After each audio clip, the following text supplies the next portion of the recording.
Welcome to Pete and Hannah's review show, What's Next? The show where we help you figure out what to watch next. I'm here with my great co-host, Hannah. Hi, Barbies.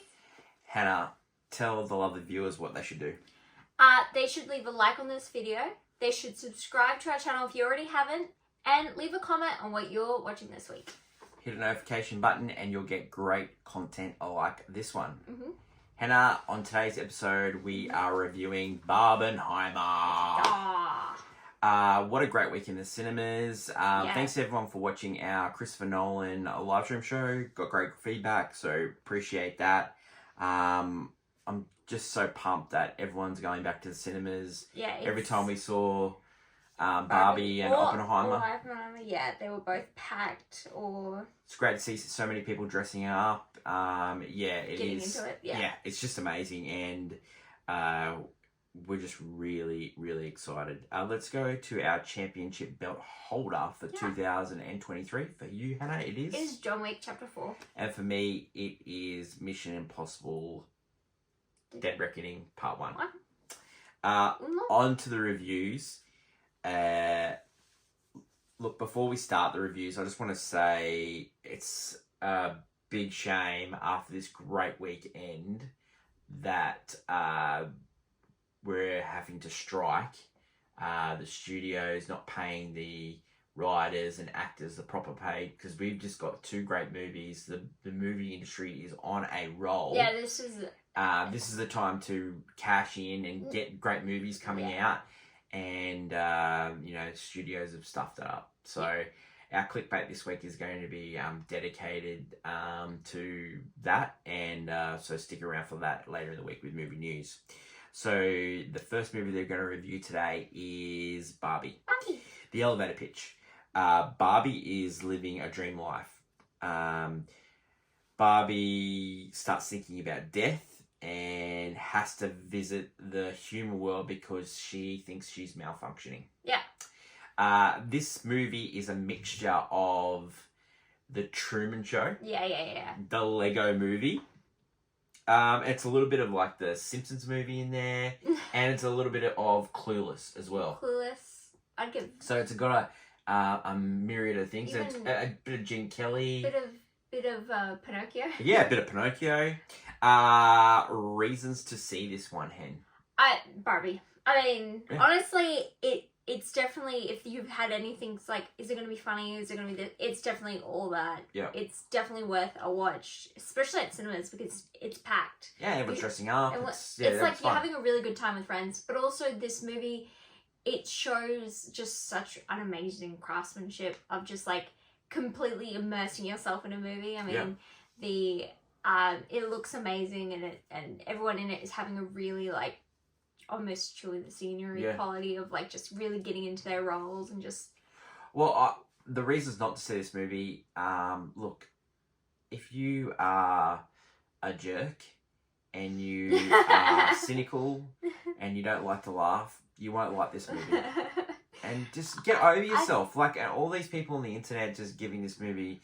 It's just a bit of fun. It's poking fun at people. It pokes fun at women and guys.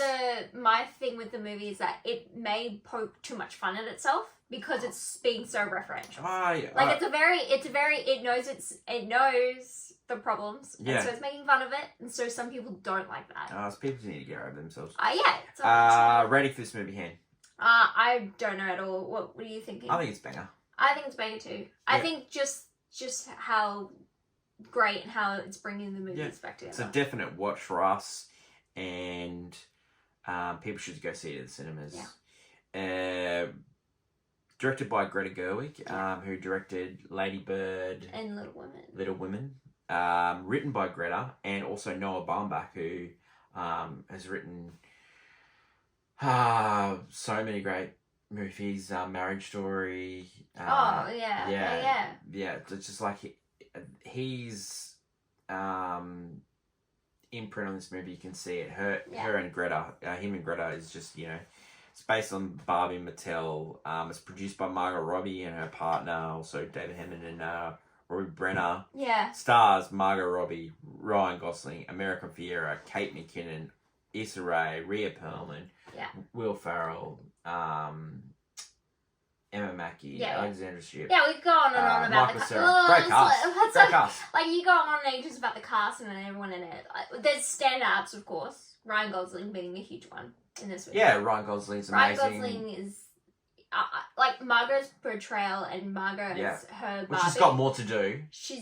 But in it, she's got to carry the emotional weight. And she does. I think 100% she carries exactly what she needs to do in this movie. The Gosling is obviously his comedic relief. His Ken is comedic relief, and he really shines in a role. Yeah. That people, like, before this movie comes out, they were like, he's too old. He can't do it. You know, there are people younger, but he shows that he was always meant to be Ken. I thought Kate McKinnon was really funny in this movie as well. I really enjoy Kate McKinnon's humour. I know. She plays dysfunctional Barbie. She's been played with too much, and I thought she was really funny. Every time she was on the screen, I really enjoyed it. Did anything not work for you? The poking fun too much probably was like it gets a little bit too heavy, and it also the fact that the movie is safe because it is. You can take a kid to go see this movie, so it can't land too much on. Yeah. Movie does take a dark turn. No, I say it takes a dark turn, and it's like... Well, there's a couple of swears in it. Yeah, but most PG movies have swears in it. You just can't say the F word more than once in a movie. Yeah, still. And then it becomes a... It's not... I wouldn't say... I don't think you could take anyone under 10. No, I wasn't saying anyone under 10, but that's still a child.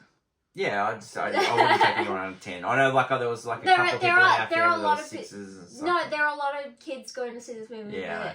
And that's because, you know... It's an adult movie. To understand the themes, yes, but I would say kids are watching this movie. Yeah, I'm sorry, colours and stuff. Were you a kid when you were watching Kindergarten Cop? Yeah, that movie was great. What about the stuff in that? What about Lethal Weapon? What? What about Lethal Weapon? Don't bring up the sacred text of the Mitchell household. Where do you think Greta's going next? Oh, she has directed the biggest movie. Yeah, she's going to Narnia. She has directed the biggest movie ever for a female. It's the biggest opening ever. It is. It's definitely going to continue to smash numbers more than we've seen before. Okay, so out of Ryan Gosling, Greta Gerwig, and Margot Robbie, who has the best 10 years in front of them? 10 years? Greta. I'd go Greta. I would like to say Margot, but she's already started to build her career. Yeah. And we don't know because a lot of her films have gone in and out. So we just don't know with her career. And also with thing. But I think with Greta, because her next big thing is Narnia, which is a huge property on Netflix. She's shown herself like really building herself an audience. People love her movies now, and so it's like...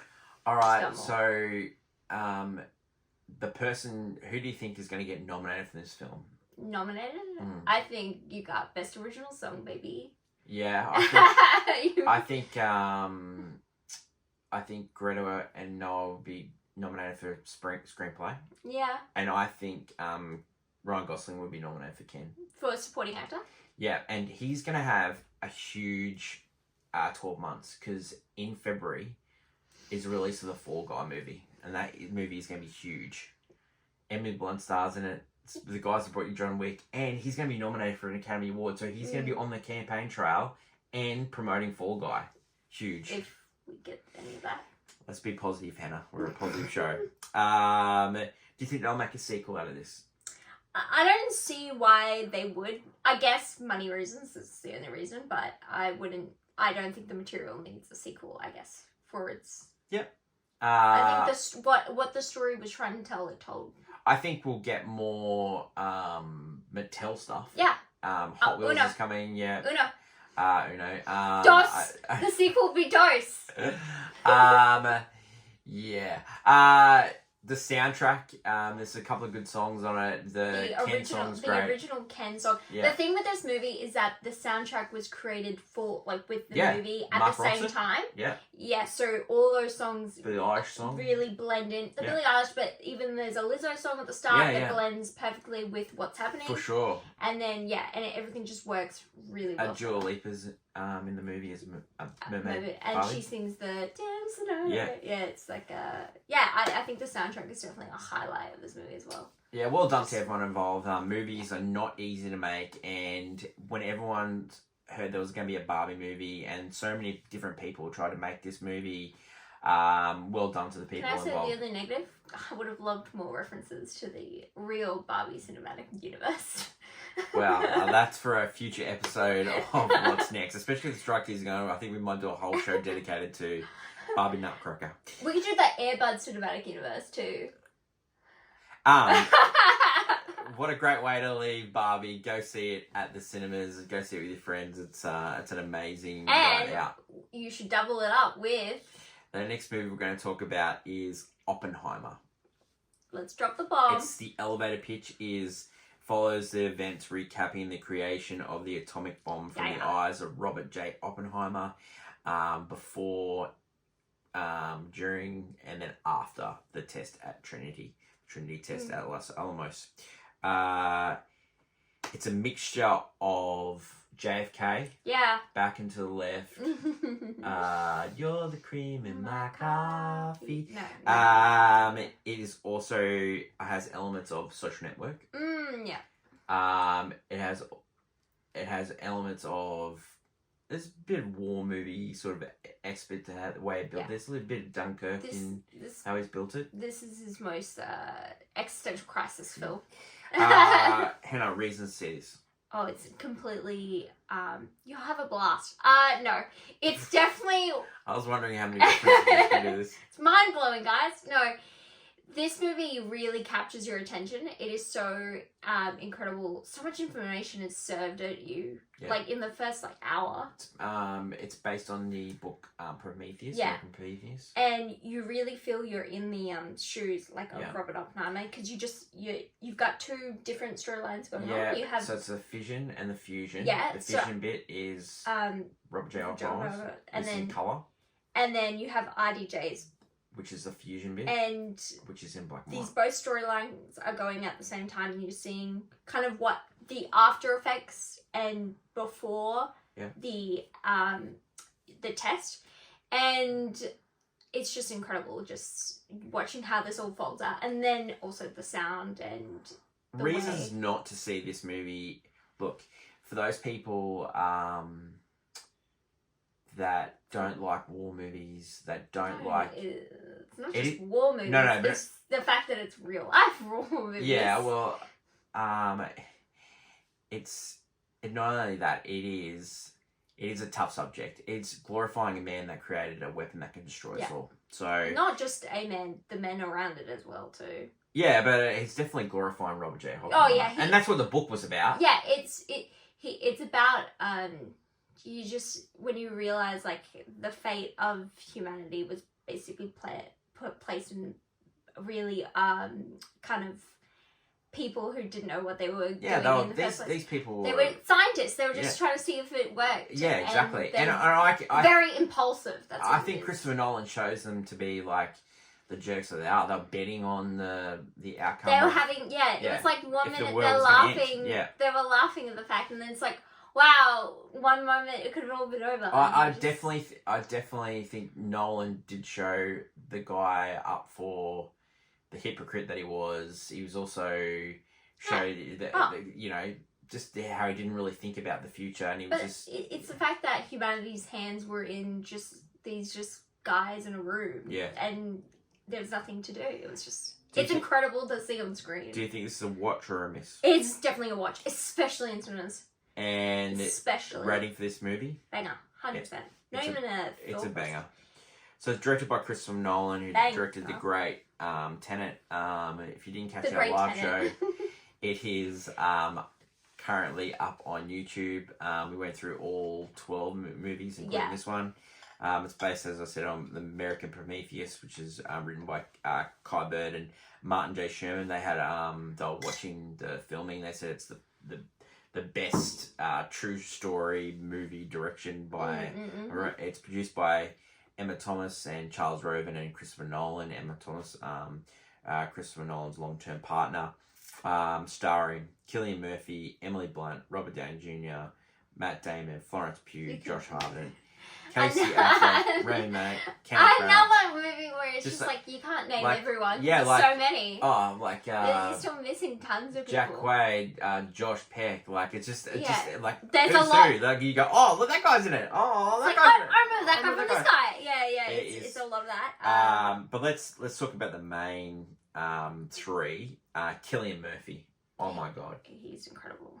He is just amazing. It's haunting. It's so, like an Oscar winner there. That's what it is. Robert Downey Jr. I think he's going to get nominated as well. So good. He was so good. The two female leads. Emily Blunt and Florence Pugh. There is a scene in it. It is just oh man, it just struck you to your core. Like when you leave the cinema, there's two things: the ending. The way he leaves it, and the scene with Florence Pugh and Emily Blunt. Oh my god! Yeah. Wow. I just okay. Let's talk about this. Let's talk about this more. Do you think it's his best work? I think it's definitely up there with his best work. Yeah. I have a way too much love for his Dark Knight Rises, and I think Tenet is his best action. Yeah. But this is his. If he's trying to go for that gold, then this is his best attempt yet. Double feature. Would you put it with Dunkirk because of the two World War II, or would you put it with Tenet? No. Because it's both about fusion. Dark Knight Rises. Yeah. Oh yeah. Tenet also makes sense. Yeah.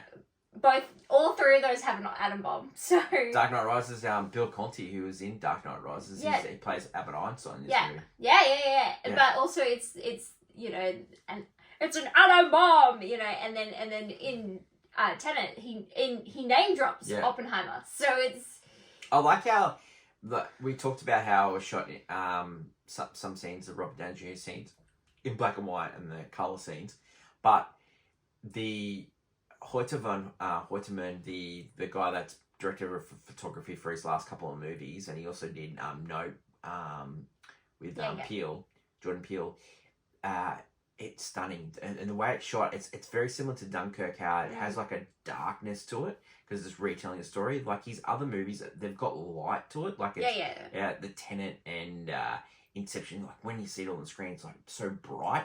These ones just got a little dark tinge to it. Yeah. The music is Ludwig von Hansen. He has done the music for the last couple of movies since Hans Zimmer retired. Hans Zimmer went out on a high with the great Interstellar. Great score there. But yeah, I thought his score for Tenet was amazing, but also for this. I think this same editor, the lady that did Tenet has also done this one. She copped a bit of grief for Tenet. I thought she did a great job in that movie as well, but she did an amazing job this movie. It's a hard editing job, especially when you've got two competing storylines, and I really enjoyed the way this movie was put together.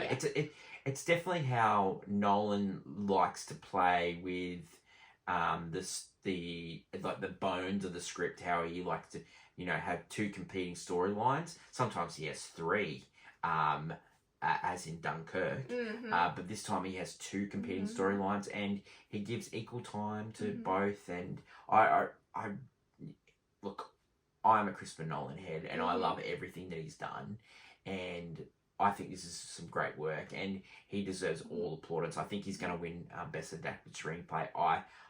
I thought it was some of his best work. Like a lot of people said, he's a bit talky. It's like it's a bit of an Aaron Sorkin. That's why I said Social Network, because it is a bit of a talky. There's like a courtroom scene. The highlight of the movie's the Trinity test, how they put that together. Yeah, I can see that. There's no CGI at all. They've done it in real effects. It's wow. He especially when you're watching it even again, but if you're watching that first time, it's like being on a roller coaster. And you know the moment where you're about to drop, it's about to happen, and you're just and the way the music's waiting for it. Yeah. And it's just building. Like, there's a bit of a letdown after the Trinity test, I think. You mean because it's just the aftermath of Yeah, well, I just don't think a lot of people said it's a lot like JFK, and the Trinity test was sort of like the Mr. X bit, where it's a long thing, and at the end of it, you're just like, but then you have to lift for the court case in JFK. There's a court case in this one, or a hearing. It just didn't have the same bite that JFK did. Yeah, but you're comparing it to JFK, which you should never. No, I'm not comparing JFK. Never, other people have said that. Yes, but you should never compare JFK to a movie. Disagree. You don't want to, compare it with a pantheon. But I think people should see this at the movies, and a lot of people have. It's other than The Dark Knight and The Dark Knight Rises, it's Christopher Nolan's highest grossing first weekend. It's the joke, Barbie and Oppenheimer, but the two movies do deal with existential crises and ourselves. Yeah. A little bit different, but yeah, I like the fact that these two movies came out at the same time, because it definitely gives you. Well, it's drawing people back to the cinemas, and that's what we want, and that's what this show is all about, is just getting people to the cinemas. I will say, I found watching Barbie first and then Oppenheimer a better. Yeah, I think a lot of people are like, Oppenheimer then Barbie. No. I just don't understand those people. Like, you want to be just like empty, and then after Oppenheimer try and pick yourself up for Barbie. Like, No. Especially Barbie. Yeah. Especially if you've ever played Barbies before, you should never watch Barbie first, because you should watch it second. And you should never watch Barbie after Oppenheimer, because you're just going to be feeling more down than you feel terrible at the world, and that's it for today's show. Yeah. All about the Barbie and the Barbenheimer. Hannah, we've had some great content this week. We have Christopher Nolan live show. We've had the heaps of reviews, a few of the Christopher Nolan movies that we put up. We've got some great reviews coming up. Anything else to add on this great show? I would say listen to the Barbie soundtrack. Wow. It definitely. See the movies as well, but I would say listen to the Barbie soundtrack and then watch Oppenheimer. You can catch all our content on our social media channels. Like, follow, and subscribe. Mm-hmm. Later in the week, we will be catching up with movie news, which is going to be highlighting the horror movie Talk to Me, and also a movie that we saw at the Sydney Film Festival, Sisu. The two different movies from the heights of Barbenheimer. And we'll have that clickbait where we'll be talking about the Hollywood SAG and writers' strike. Until later in the week, don't forget to go see Mission Impossible Dead Reckoning Part 1 as well. Don't sleep on that movie, guys. Yeah. Until later in the week, it's bye for now. Bye.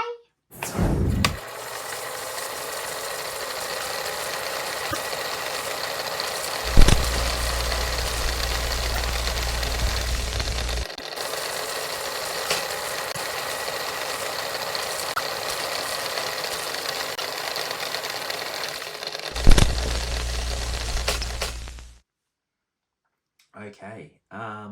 Post-credit scene. Yeah. Do you want to tell the people our next live stream? It's going to be Wes Anderson films. It's going to be Wes Anderson films. We're leading up to Asteroid City. It's been released in middle of August, and so we'll do a live stream before that's released. Can I just say, imagine going back to the movies, seeing Barbie and Oppenheimer, thinking like, I wonder what's on next week. I'm in the movies, what's on next week? And then all you've got is a horror movie and a movie about Nazis. And it's like, man, movies are weird. Movies are weird, and that's why we like it. I'm like the heights of those movies, but and then you got Mission Impossible, and those people that like Indiana Jones are still out. Mission Impossible. I'd like to say go see Indiana Jones, but I can't. I'm not a liar. And It's a pity that Flash isn't still on out. I could go with a bit of a Flash actually. You can get that on your. You can express release now. Yeah, express release. So get it on Apple now, enjoy. so enjoy. Yeah, so we'll keep you updated on when the live stream is going to happen for the Wes Anderson. So we're starting to do those, and we'll put that on our social media feeds when we start reviewing those. Thanks everyone, and we'll catch you later in the week for movie news. Bye. See ya.